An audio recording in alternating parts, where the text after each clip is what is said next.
Hi everyone! Today we will continue to learn how to factor trinomials. So you already know that the standard form of quadratic trinomials is ax squared plus bx plus c. This time we will move on to case number 2. Okay? As I have introduced last time in our previous video, yung case number 2 ay may form na ax squared plus bx plus c, where the value of a, which is the coefficient of x squared, is greater than 1. It can be 2, 3, 4, 5, 6, and so on. As long as the value of a is greater than 1, that will be considered as under case number 2. And in this case, we will be using AC method. This AC comes from the value of A here and the constant C. Okay, example 1. Let's factor 2x squared plus 11x plus 12. So the value of A in this trinomial is 2. The value of B or C, the constant, is 12. And the value of B, which is the middle coefficient, is 11. Okay? For step 1, from the name itself, AC method, we will get the value of A, multiply that by the value of C. So A times C is equal to AC. A is 2 times C, which is 12, equals 24. Okay, that's the first step. Second step, we will apply what we have applied in case number 1, where we make a trial and find two numbers that multiply to AC this time. Okay. Hahanapin natin yung dalawang numbers or dalawang factors na pag minultiply natin, magbibigay siya ng 24 na product. Tapos yung dalawang numbers na yon, if we add them, it will give us the value of B. Ano ba yung value of B? 11. Okay? So, hahanap tayo ngayon. Now, you can list down all the factors of 24 at pipiliin mo doon yung dalawang numbers na pag inad mo, magiging 11. At ano kaya yun? Tama kayo. That is 8 and 3. 8 times 3 equals 24. Okay? And if you add 8 plus 3, that will give you 11. So, pasok yung dalawang factors or dalawang numbers na to. Therefore, the two numbers that we are looking for are 8 and 3. And with this, we can proceed to the next step. Okay, step 3. Rewrite or split the middle term. The middle term is 11x. Now, using the two numbers from step 2, di ba nahanap natin yung dalawang numbers doon and those numbers are 8 and 3. Eh, di ba 8 plus 3 is 11? So, gamitin natin yan dito para mahati yung 11x into two terms. Okay, kopyahin lang natin si 2x squared and then split natin si 11x into 8x tsaka 3x. O, diba 8x plus 3x is 11x.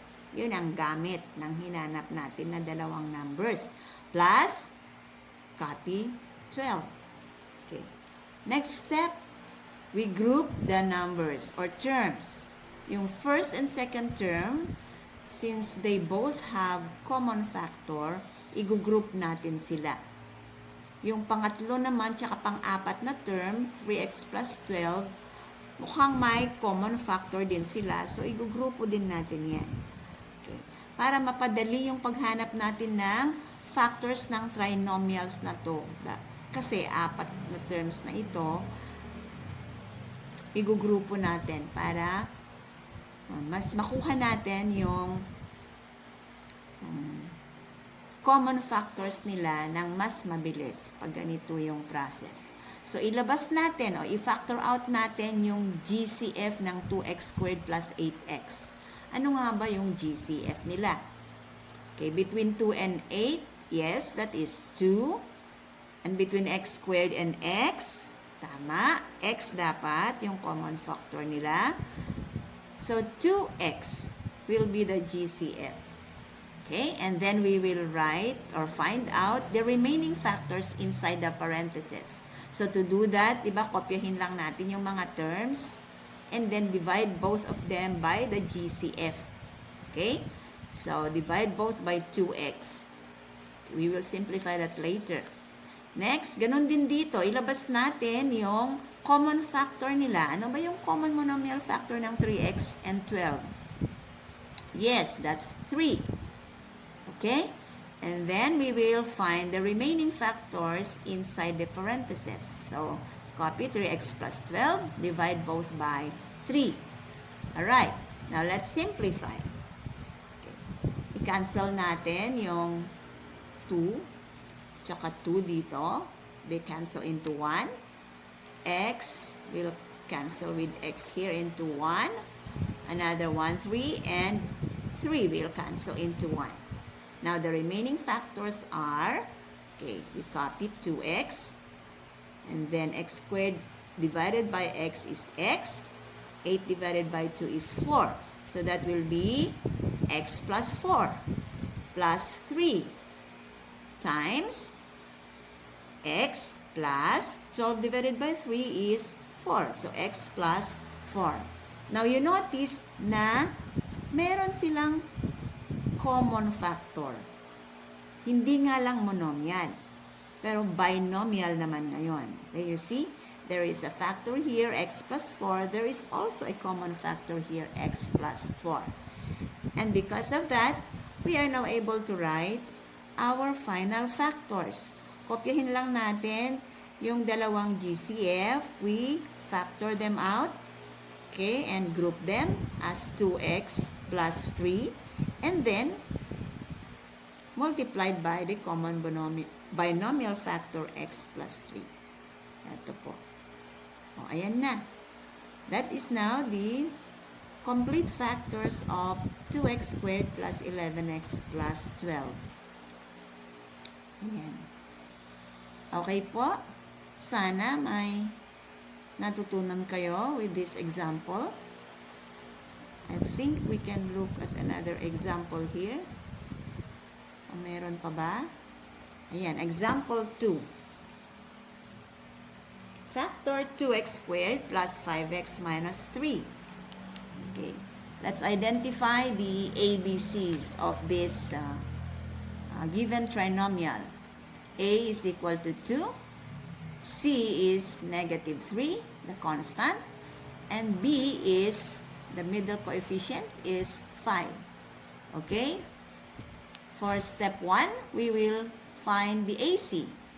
AC is 2 times negative 3, which is negative 6. Next, we will find two numbers that multiply to AC and add to B. Okay? AC is negative 6, B is 5. So, ano-ano yung dalawang numbers na pag minultiply natin maging negative 6? At pag inad din natin yung parehas lang na numbers magiging 5.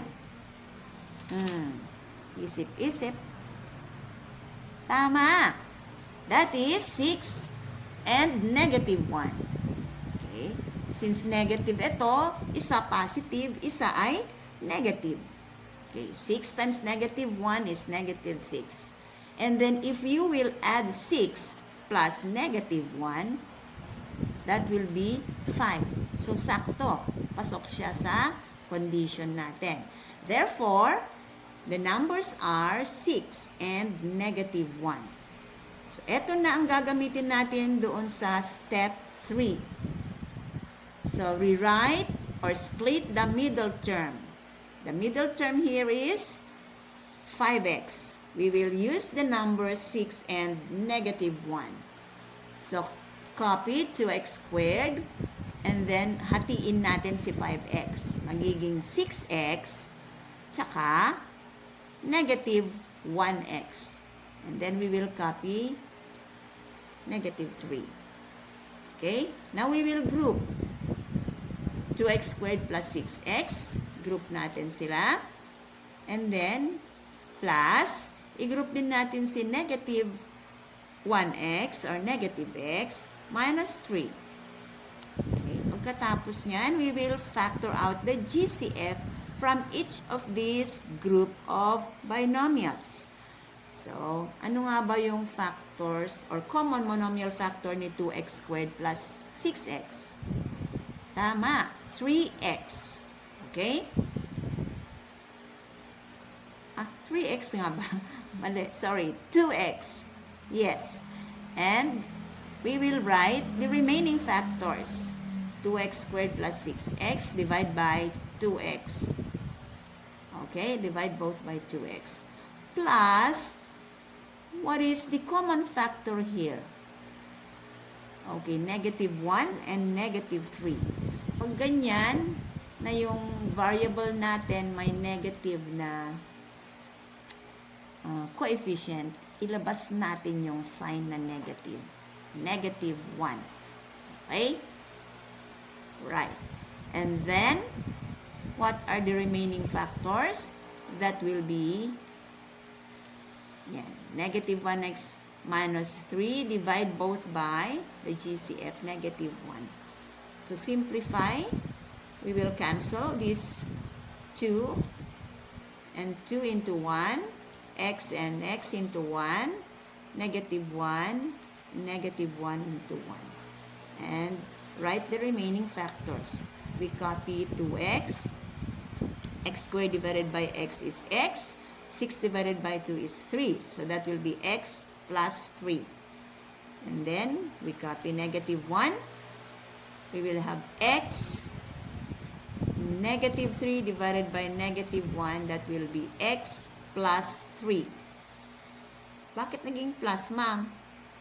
Ito po kasi negative divided by negative is positive. Okay? And you notice, again, okay? You notice that you are on the right track.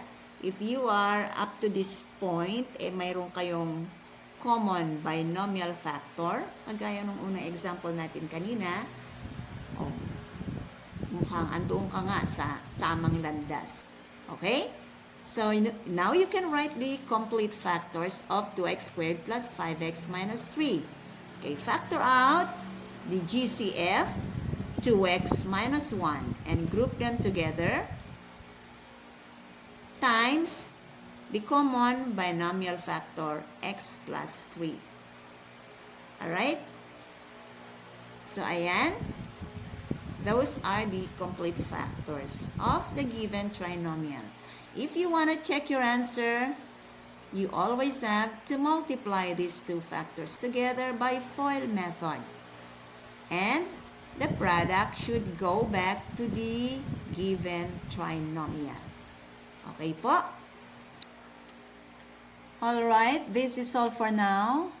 God bless everyone. Keep safe. Thanks for watching.